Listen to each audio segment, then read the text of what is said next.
Today on the Perception and Action podcast, a look at some recent research on how athletes use contextual or situational probability information. Is it better if it's given to them or self-generated?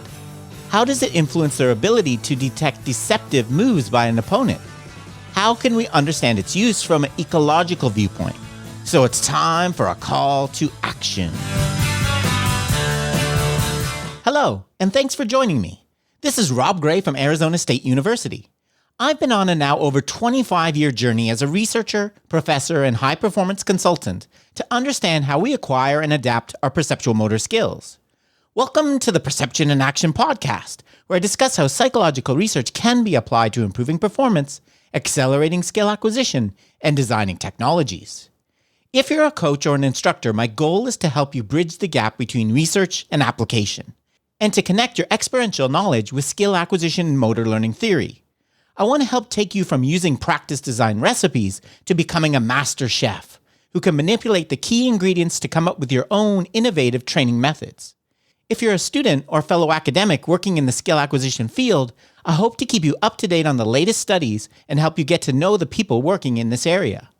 Finally, if you're developing training technologies, I hope to help you incorporate good motor learning principles in your design, pull out key performance metrics from the data, and design effective studies to evaluate your product.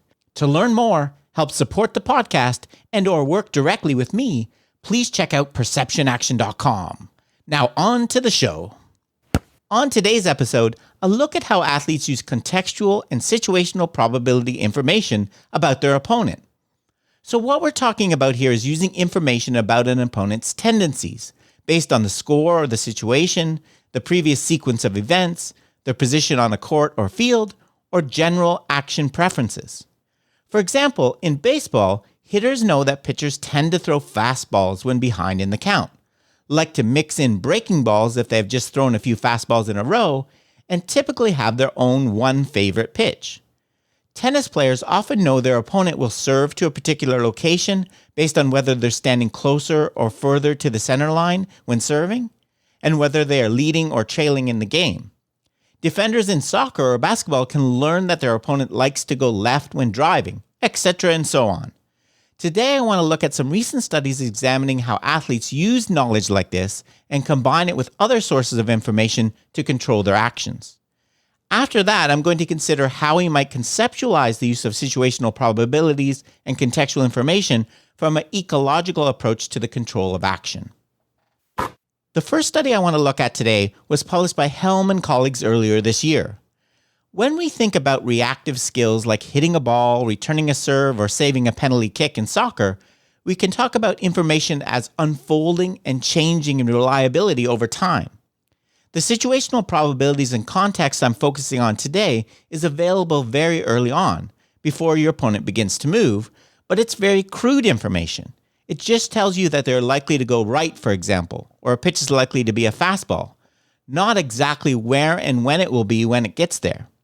Once your opponent begins to execute their movement, kinematic advanced cues from their body language become available. These are generally more informative and more reliable.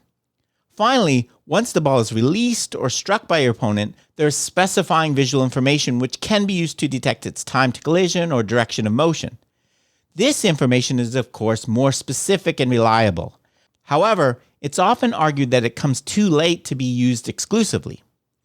In their study, Helm et al. Investigated how two of these sources of information are combined and integrated: situational probability and advanced cues. And in particular, they were interested in how this combination changed as the kinematic advanced cues became more ambiguous. This is important because skilled athletes obviously try to conceal the advanced information they are giving to their opponent. For example, pitchers try to hold the ball in a similar position and use similar arm motions for all pitch types. So in other words, they're disguising their kinematics.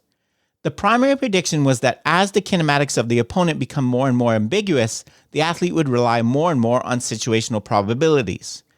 This work nicely extends the work that Ruin Canal-Brulin and I did looking at how reducing the availability of online visual information by occluding the ball changes how situational probabilities are used. How might athletes combine these information sources when their reliability is varying like this? The authors suggest there are two main possibilities. First, they could integrate them in a manner similar to what is proposed in Bayes' theory. That is, all sources of information are always used and combined to produce the final decision or action, but the sources are weighted based on how reliable they are. The other main alternative is just to use a simple heuristic. For example, Marcus Robb and colleagues have proposed that under conditions of uncertainty, an athlete might not use all information sources, but instead use strategies like take the first, in which you go with the first available information you get. To explore these issues, the authors created a virtual handball throwing avatar shown via a head-mounted display. Using motion tracking data, they created two distinct avatars, one from when the opponent actually threw the ball, taking a shot on goal, and one in which they faked the throw. To vary the ambiguity of the kinematics, they used a morphing technique to create 5 avatars between these two. So in other words, the virtual opponent varied systematically in their actions from non-disguised throwing to fully disguised fake throwing. Participants watched these different avatars take penalty throws which stopped just before the ball would have been released for a real throw or the arm was pulled back for a fake one. Their task was to indicate, by pressing a button on a game controller, whether it was a real or fake throw. There was no ball flight information present in these simulations. To manipulate the contextual information, avatars were also given action preferences, which participants were told about before each block of trials. These were the thrower fakes 25% of the time, 50% of the time, or 75% of the time. Note that the actual set of throws they were shown were the same in all these conditions, so the thrower didn't actually exhibit a preference for faking more or less. Obviously, if the participant is using this information, you would expect them to indicate fake throw more often in the 75% condition than in the 25% condition, regardless of what the avatar was actually doing. 27 handball novices participated. What was found? The percentage of throws classified as fake increased with the morphing change, suggesting that participants could detect advanced kinematic cues. In looking at the 25 versus 75% action preference conditions, there was a significant difference, but only when the information from the avatar was ambiguous. So when the kinematics were clearly a fake throw, participants always indicated fake no matter what they were told about the preference. But if it was one of the morphed ambiguous conditions, they said fake more often for the 75% condition than the 25% one. This suggests that participants are combining these two information sources in a Bayesian-like process. When the kinematic cues are non-ambiguous, they are weighted more heavily, and the action preference has less of an influence. In the study I just described, one limitation is that the contextual situational probability information given to the participant, giving them raw percentages about how often an opponent deceives, is not really all that representative of what would be done in most real-world situations in sports. It also raises another important issue related to this topic. Does it matter whether the performer is given the probability information, say from an analytics department on a sports team, or they generate it themselves through experience facing an opponent? This distinction can, of course, also be related to the topic I just discussed last week, explicit and implicit learning. Being given the information would likely result in the use of explicit rules that can be easily verbalized, while implicit learning may not.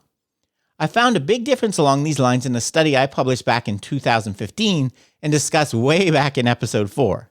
A final issue that this raises is, does the most effective way to acquire information depend on skill level?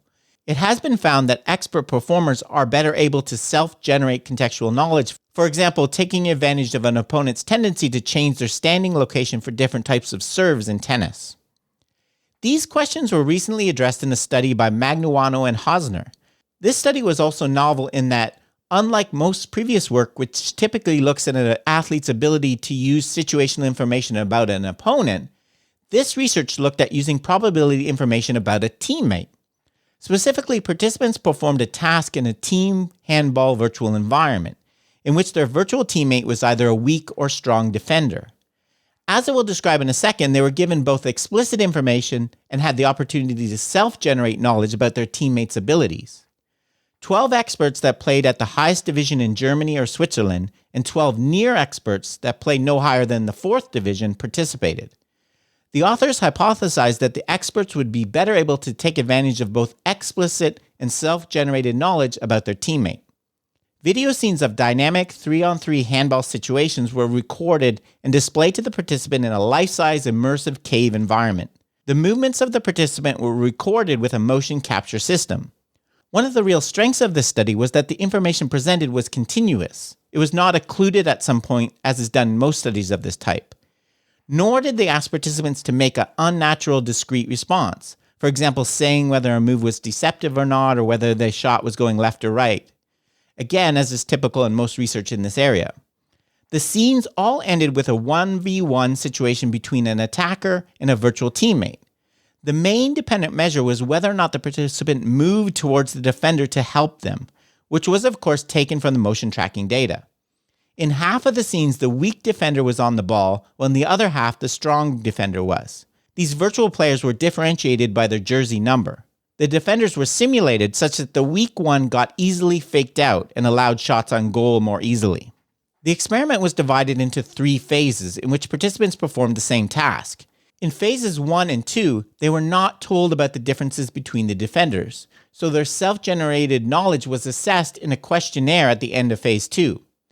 Before the start of phase 3, participants were then explicitly told about the difference between the weak and strong defenders.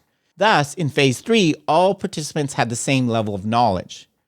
There's a bit of a limitation here for me. Participants were always doing the self-generated first, such that in the end, there are really combined effects that are going to be hard to disentangle. But anyways, what was found?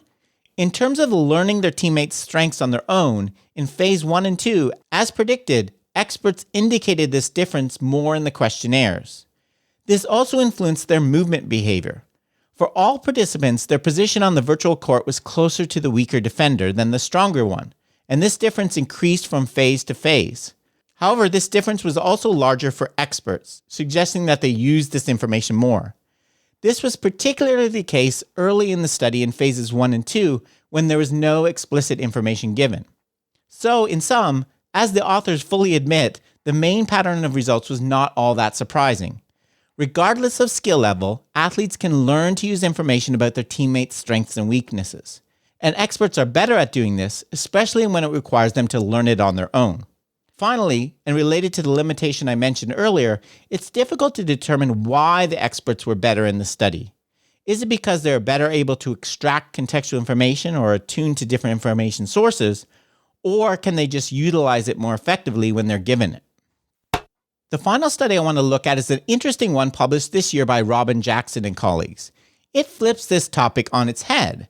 So far, we've been talking about the benefits of using probability and contextual information. Namely, it can help you anticipate what an opponent or teammate is going to do. But there also could be a negative side to using it.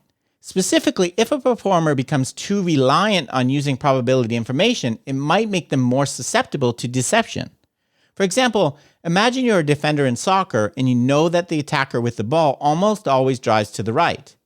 If they do a step-over dribble faking right then going left, it might be particularly effective because it goes against their tendency. Jackson and colleagues investigated this idea using a task in which participants watch video sequences created using English Premier League Academy players. Scenes were projected on a large screen, and in each, an attacker ran towards the camera. They then did either a non-deceptive move, just going around the camera as if it was a defender, or a deceptive step-over move, in which the lead foot is moved across the front of the ball in one direction, but they actually go in the other. Scenes were occluded and participants were asked to judge whether the attacker was going left or right. To manipulate situational probabilities, participants were told the attackers had tendencies to go one side or the other that would be displayed on the screen before each trial. These were 50-50, so no tendencies, going one direction 2/3 of the time, or going one direction 83% of the time. There were a total of 30 participants, 15 semi-pro players, and 15 players who had only ever played at a recreational level. To assess the effect of situational information, the authors performed a signal detection theory analysis. I've talked about this on the podcast a few times now, but basically it involves separating responses into hits, in this case the proportion of correct responses to genuine, non-deceptive actions, and false alarms, incorrect responses to deceptive step-over moves. From these, a measure called D' can be calculated, which shows the player's sensitivity while removing any bias they might have to judging actions as deceptive. The authors hypothesized that performers would have more false alarms, and thus a worse D prime, when the situational probability aligned with the deception. So attacker goes left 83% of the time, then fakes left. What was found? First, looking at the effective skill level, the skilled players were better at the task. But this was particularly the case when genuine and deceptive trials were separated. The difference in accuracy for the two was much greater for the low-skilled group, indicating the lesser-skilled players were fooled more easily. What about the probability information? As predicted, this had both a benefit and a cost. For the genuine, non-deceptive trials, response accuracy was not surprisingly more accurate when there was a clear tendency. However, accuracy decreased in this situation for deceptive trials. Finally, the effective probability information was larger for the lower skilled group than the experts. To sum up, in the author's words, the present findings offer compelling evidence for the influence of prior expectations on the perception of deceptive intent and lead to three main conclusions.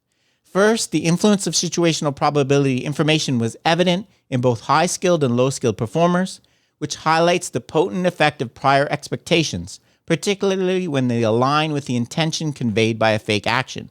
Second, the stronger influence of situational probability information on deceptive actions than genuine actions supports its active integration during the task in a manner that is consistent with confirmation bias.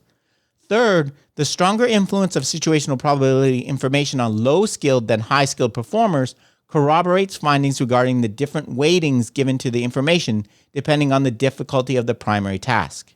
In sum, the results lead us to caution that situational probability information might harm anticipation in certain sport skills because deceptive actions become super deceptive. End quote.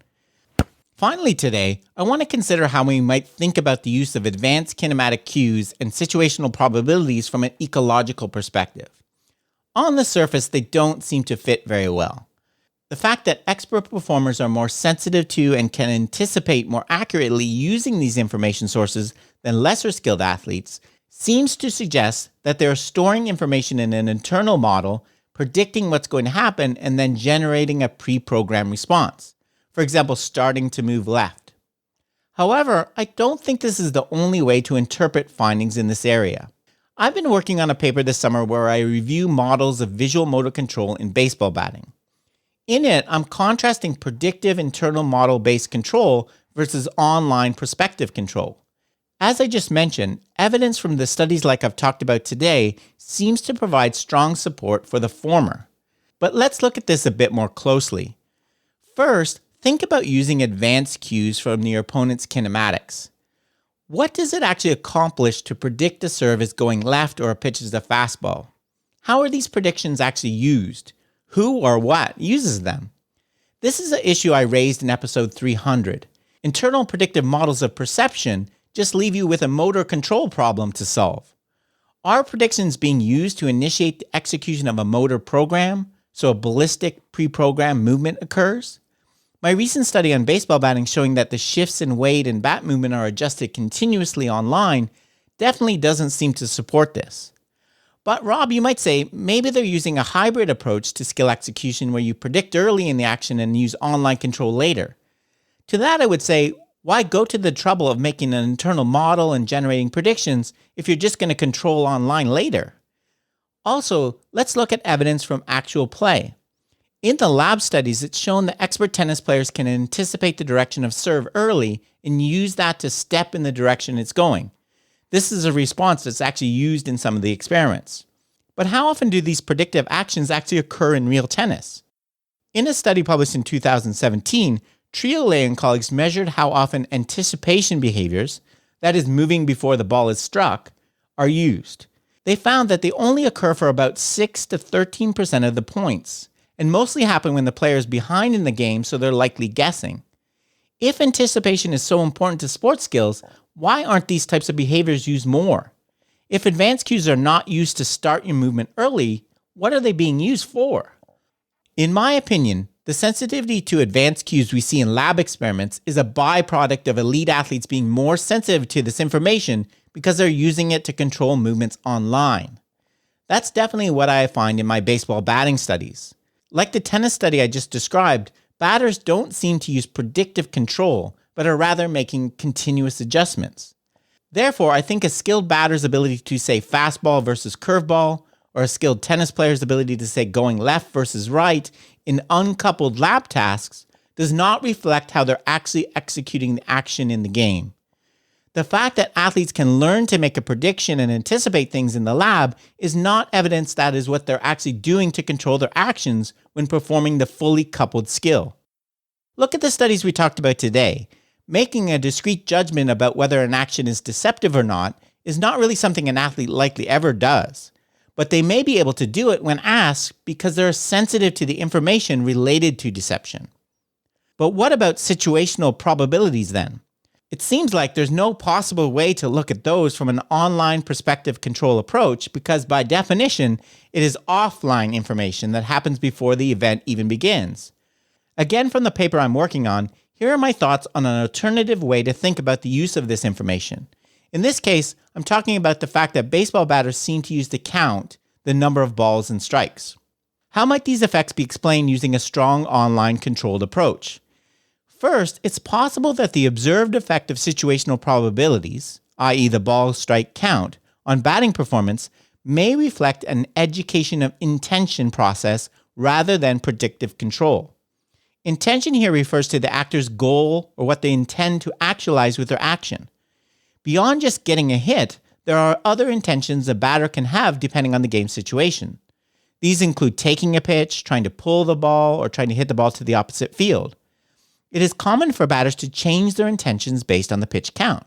For example, when ahead in a 3-0 count, they might intend to pull the ball because such hits are more likely to result in a home run. Conversely, when behind in an 0-2 count, they might try to hit the ball up the middle or to the opposite field to avoid striking out. Given that pull and opposite field hitting involve distinctly different patterns of coordination, it's likely they would also involve different information sources and control laws. Different intentions organize the perceptual motor system differently. Another example can be seen from studies showing that batters use a different pattern of eye movements when they intend to take a pitch as opposed to when they intend to swing.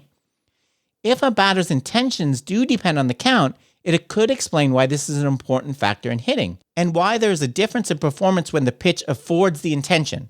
For example, when there's an inside fastball on a 3-0 count versus when it does not.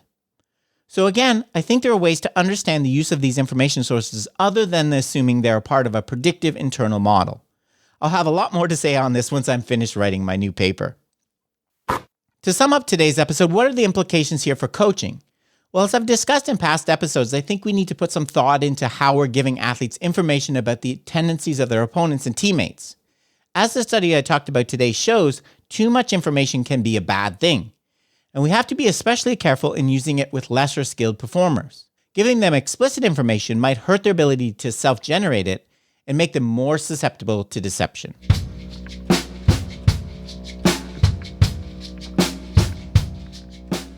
Okay, that's it for today's episode. Remember, you can contact me at robgray@asu.edu or follow me on Twitter at ShakyWeights. To find out more about the podcast, please check out perceptionaction.com. Finally, to support the podcast and receive bonus materials, including written transcripts or one-on-one meetings, please head over to patreon.com/perceptionaction. This is Rob Gray from ASU. Cheers for now, and keep them coupled.